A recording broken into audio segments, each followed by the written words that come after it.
નમસ્કાર ગુજરાત. સચ્ચાઈની પરખ, સચ્ચાઈની જુબાન, પનોની ભૈયા. અત્યારે પ્રકાશ ખત્રીનું અને બીજો કોઈ છોકરો છે ગોગાનો લાડલો. એ છોકરાએ પ્રકાશ ખત્રીની છોકરીને પહેલા બેન બનાવી.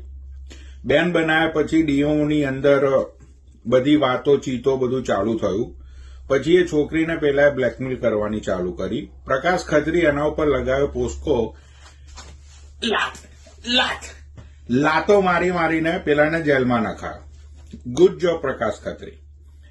હવે પેલો ગોગાનો લાડલો એવું કહે છે કે આના લીધે મારો બાપ મરી ગયો. ભાઈ ગોગાના લાડલા, કાલે તારી માં મરી જશે, તારી બેન મરી જશે, તારા ફેમિલીનું બીજું કોઈ મરી જશે તો તું બધું પ્રકાશ ખત્રીની રિસ્પોન્સિબિલિટી હોય, ના હોવી જોઈએ. હવે સિક્કાની બીજી બાજુ, પ્રકાશ ખત્રી તું જાતે ભાઈ તારા ઘરનો માહોલ તે સોશિયલ મીડિયાનો બનાવેલો છે.